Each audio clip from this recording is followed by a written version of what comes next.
அனைவருக்கும் என் அன்பான வணக்கம். கேரம் விளையாட்டு நம்ம பார்த்துருப்போம் இல்லையா? கேரம் விளையாட்டுலேருந்து ஒரு நல்ல ஒரு மெசேஜை நம்ம பார்க்கலாம். அதாவது கேரம் இண்டிவிஜுவல்ஸ் விளையாடுறப்ப 2 பேர் மட்டும் தான் விளையாடுவோம். நீயா? நானா? அவ்வளோதான்.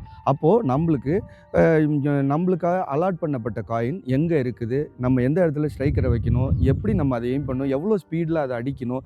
எந்த கார்னரில் அடித்து எப்படி வந்து அந்த ஸ்லைட் ஷாட்லாம் அடித்தோம்னா அது கரெக்டாக போய் பாக்கெட் ஆகும்னு பார்க்குறப்போ நம்ம அதை பிளான் பண்ணி நம்ம மூளையை செலுத்தி நம்ம அதை விளையாடுறப்ப அதில் விழுற ஒரு காயினும் நம்மளுக்கு பெரிய மகிழ்ச்சி தரும். சூப்பர், நல்ல பாக்கெட். இதுவே அப்படியே நீங்கள் பாருங்கள், அந்த கேரம் டபுள்ஸில் 2 பேர் விளையாடுவாங்க. 2 பேர் சேர்ந்து ஒரு டீமு, இந்த பக்கம் 2 பேர் சேர்ந்து ஒரு டீம் இருப்பாங்க. இந்த 2 பேரும் ஒரு கலர் காயின் அடிக்கணும், இந்த 2 பேரும் ஒரு கலர் காயின் அடிக்கணும். அப்போ நாம் இப்போ விளையாடுறப்ப ஒருத்தர் அதில் சீனியர் இருப்பார், ஒருத்தர் ஜூனியர் இருப்பார். இப்போது அந்த சீனியர் என்ன செய்வார்னா, தம்பி இந்த பக்கம் வைங்க, இந்த ஸ்ட்ரைக்கர் இப்படி வைங்க, கரெக்டாக இந்த பிளாக் அடிங்க, இந்த பிளாக் இந்த இடத்துல அடிங்க, இந்த இடத்துல விழுவோம், இவ்வளோ ரொம்ப ஸ்பீடாக அடிக்காதீங்க, கம்மி அடிங்க, இப்படி அடிப்பார். நீங்கள் அவர் சொல்லி அதேமாரியே அடித்து அது ஒரு பாக்கெட் பண்ணாலும் உங்களுக்கு அதில் ஒரு பெரிய சந்தோஷம் இருக்காது. என்னமோ நீங்கள் அதை சாதிக்காத மாதிரியான ஒரு ஃபீல் உங்களுக்கு இருக்கும். அதில் நீங்கள் ஜெயிச்சே வந்தாலும் நம்மளோட கான்ட்ரிபியூஷன் இதில் என்ன இருக்குது அப்படிங்கிற ஒரு ஃபீல் இருக்கும்.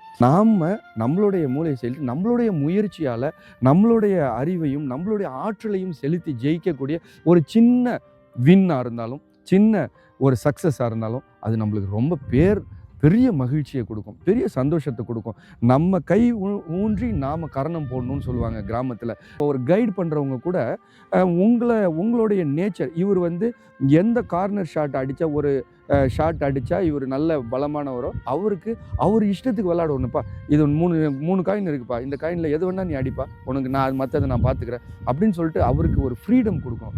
அப்படி ஃப்ரீடம் கொடுக்குறப்ப அவர் இன்னும் நல்லா பெர்ஃபார்ம் பண்ண, அந்த 3 காயினில் ஒன்று அவரே செலக்ட் பண்ணுவார், அதை எந்த இடத்துல ஸ்ட்ரைக்கரை வச்சு அதை எப்படி அடிக்கணுங்கிறதையும் அவரே முடிவு பண்ணுவார். அப்போ அவர் ஜெயிக்கிறப்ப அவரும் சந்தோஷப்படுவார், அந்த சீனியருக்கும் அது சந்தோஷமாக இருக்கும்.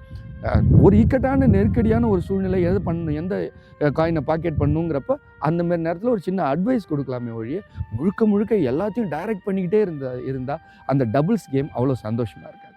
கேரம் போர்ட்லேருந்து நம்ம கற்றுக்கக்கூடிய ஒரு விஷயம், சின்ன விஷயமா இருந்தாலும் நம்மளுடைய முயற்சியால் செய்யக்கூடிய எல்லா முயற்சியும் நம்மளுக்கு சின்ன வெற்றியை கொடுத்தாலும் அது பெரிய சந்தோஷம் நம்மளுக்கு கொடுக்கும். சிந்தித்து செயல்படுங்கள். அனைவருக்கும் வணக்கம். வாழ்க வளம்.